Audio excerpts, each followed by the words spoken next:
Attorney Torrio. Paano po yan? Yung pong bounty para sa taong hindi pa napapatunayan ng hukuman na nagkasala, ito po ba ay legal?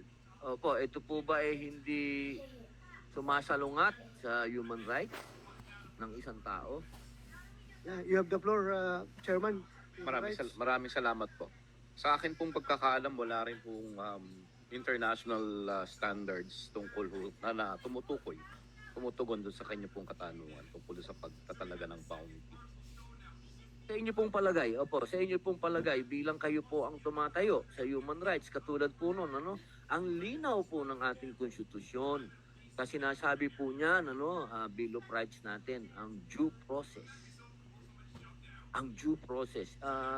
Sa tingin niyo po ba kapag naglabas tayo ng bounty, nawawala po ba yung due process? Kasi halimbawa, kahit sino po ba, halimbawa, makita mo dyan yung wanted na tao, alam mong merong 10 milyong piso, ano man ang nangyari dyan?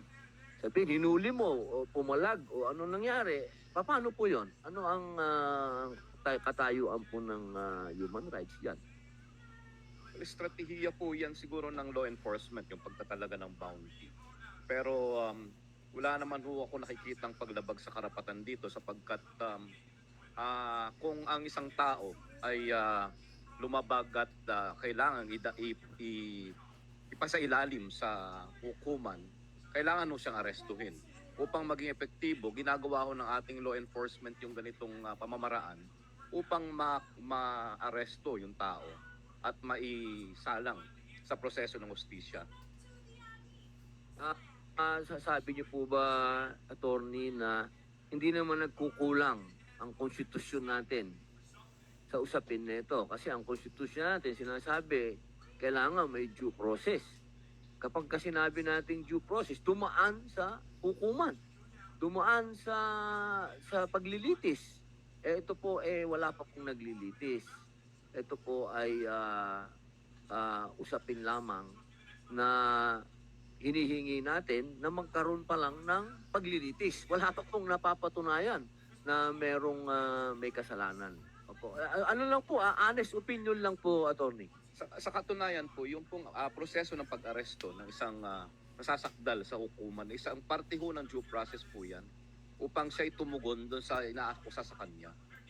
Sapagkat kung wala ho yun, hindi siya haharap sa husgado, hindi ho gugulong yung hustisya. At ito ho yung ginagarantiya ng ating saligang batas upang magkaroon ng due process ang isang taong naakusahan ng krimen. Napakaganda po. Paano po kaya yung sinasabi ni Attorney Turion kanina? Yung pong dalawang option ng isang taong may warrant of arrest. Yung una po ay pwede siyang sumurrender. Pangalawa, kailangan niya talagang patunayan na wala siyang kasalanan. Kailangan meron po talagang probable cause. Ano po ba ang palagay niyo po doon? Yung pong binanggit ho ni Attorney Torion na ito ho yung mga remedyo na available ho sa isang tao.